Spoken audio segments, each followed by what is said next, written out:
Bismillahirrahmanirrahim. Assalamu alaikum, dear students. This is Sarwat Rashid and you are watching your own channel Epic Learning Hub. Well, dear student, हमारा आज का जो topic है that is characteristics of statistics. Characteristics का मतलब है कि nature क्या होती है स्टैटिस्टिक्स की. तो यहाँ पर हम डिस्कस करेंगे कि स्टैटिस्टिक्स की नेचर क्या है.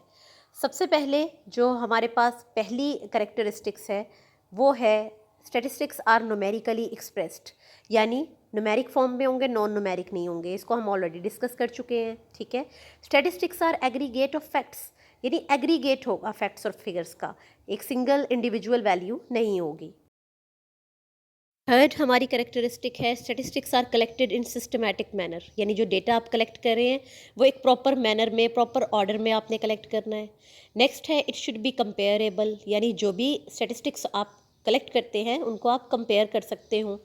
Statistics are collected for a planned purpose, यानी जो भी स्टैटिस्टिक्स, जो भी डेटा आप कलेक्ट कर रहे हैं वो किसी पर्पस के तहत हो, ना कि बिला वजह कोई भी डेटा उठाया और आपने कलेक्ट कर लिया, ऐसा नहीं होना चाहिए. वेल स्टूडेंट्स, ये तो थी करेक्टरिस्टिक्स ऑफ स्टैटिस्टिक्स. आपने याद रखना है कि एग्जाम्स में जब भी वो आपसे मांगे आपने एटलीस्ट 4 to 5 करेक्टरिस्टिक्स लिख कर आनी. वेल डियर स्टूडेंट्स, अब हम डिस्कस करेंगे functions of statistics. Dear student, functions का मतलब है यूजेस, कि स्टैटिस्टिक्स कहाँ कहाँ किस किस तरह से आपके लिए हेल्पफुल हो सकती है, किन किन मौक़ों पर आपके यूज़ में आ सकती है. तो ये भी पेपर में क्वेश्चन आता है शॉर्ट. यहाँ पर भी आपने कोई से 4 या 5 जो है अच्छे से मेमोराइज़ कर लेने हैं, सेम करेक्टरिस्टिक्स की तरह. तो डिस्कस करते हैं. Number 1, it helps in collecting appropriate data, यानी स्टैटिस्टिक्स क्या है, आपको एक बेहतर डेटा कलेक्ट करने में हेल्प करती है. ठीक है.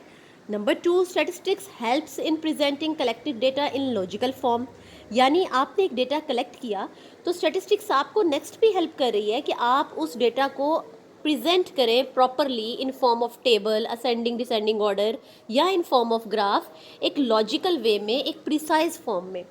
ठीक है जी. Number 3, it helps in highlighting important features of data. ये क्या मदद करती है आपको कि जो डेटा आपने कलेक्ट किया, जिसको लॉजिकली इसने प्रेजेंट करने में आपकी हेल्प की, अब ये उसके इम्पॉर्टेंट पॉइंट को हाईलाइट करने में भी आपकी हेल्प करता है. ठीक है. ये तो फंक्शन हो गए स्टैटिस्टिक्स के 3 जो एक दूसरे के साथ रिलेटेड है. ओके. फोर्थ वन की बात करते हैं. Fourth one is it helps in prediction, यानी प्रिडिक्ट करने में, आने वाली किसी चीज़ के बारे में प्रिडिक्शन कोई करनी है उसमें भी आपकी हेल्प करती है. Number 5, it helps in formulating and testing, यानी आप कोई चीज़ फ़र्ज़ कर रहे हैं स्टैटिस्टिक्स में, कोई मफरूज़ा बना रहे हैं, उस मफरूज़े को बनाने में और फिर उस मफरूज़े को टेस्ट करने में, यानी कोई चीज़ आपने फ़र्ज़ की और फिर टेस्ट किया कि वो फ़र्ज़ की गई चीज़ ठीक है या नहीं है, इस टास्क में भी स्टैटिस्टिक्स आपकी हेल्प करती है. नेक्स्ट है जी इट फैसिलिटेट कंपैरिजन, ये आपको कंपैरिजन के लिए फैसिलिटेट करती है, आपकी हेल्प करती है कंपैरिजन करने में.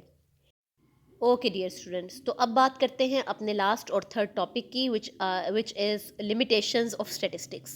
लिमिटेशन का मतलब क्या है, हदूद.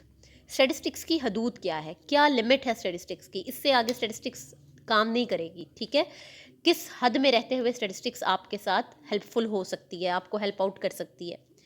तो चलते हैं स्टैटिस्टिक्स की लिमिटेशंस की तरफ. ये भी पेपर में बहुत इंपॉर्टेंट शॉर्ट क्वेश्चन है, इसको भी आपने बहुत अच्छे से याद करना है. तो पहली जो लिमिटेशन है वो है statistics does not deal with individual values. ठीक है जी. इसका क्या मतलब है, इसका मतलब है कि स्टैटिस्टिक्स किसी एक सिंगल न्यूमेरिकल वैल्यू के साथ डील नहीं करेगी, काम नहीं करेगी.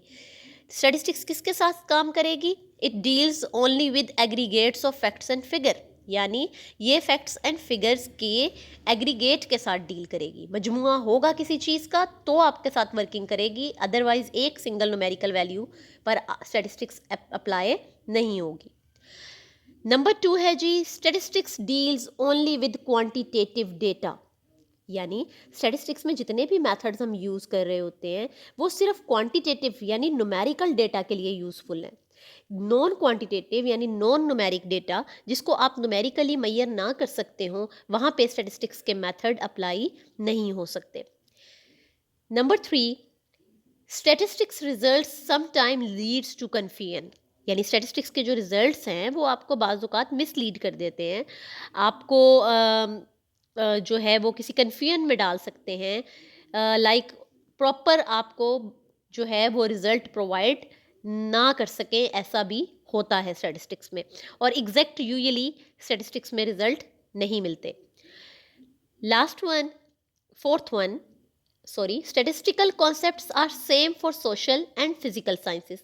स्टैटिस्टिक्स के जो कॉन्सेप्ट्स हैं, जो इसके तमाम मेथडोलॉजीज एंड टेक्निक्स हैं, वो सोशल और फिजिकल साइंसेस दोनों के लिए सेम है।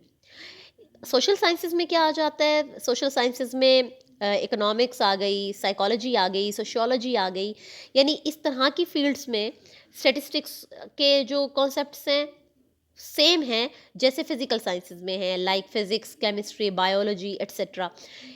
इन फील्ड्स में जो कॉन्सेप्ट्स हैं वही इसके सोशल साइंसेज में कॉन्सेप्ट्स हैं। Last one is use of statistical methods demand great expertise, यानी आप स्टैटिस्टिक्स के जो रूल्स, जो मेथड्स, जो टेक्निक्स यूज़ कर रहे हैं, जो एप्लीकेशन कर रहे हैं जिन मेथड्स की, उनको करने के लिए आपके पास एक्सपीरियंस होना चाहिए उस काम को करने का। ये नहीं कि कोई भी लेमैन उठा और वो कहे कि मैं कोई मेथड लगा लूँगा, तो ऐसा पॉसिबल नहीं है। You should be very expert and you should be N experienced person कि आप जो मेथड या जो भी रूल या जो भी टेक्निक लगा रहे हो अपने डेटा पे, आपको पता है कि वो इसके लिए सूटेबल है या नहीं है। तो ये थी स्टूडेंट्स हमारी 5 लिमिटेशन स्टैटिस्टिक्स की।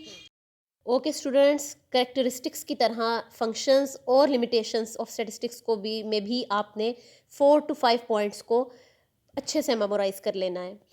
तो उम्मीद करती हूँ स्टूडेंट्स आज का लेक्चर भी आपके लिए बहुत बेनिफिशियल साबित हुआ होगा। अपना ख्याल रखिएगा, दुआओं में याद रखिएगा। अल्लाह हाफ़िज़।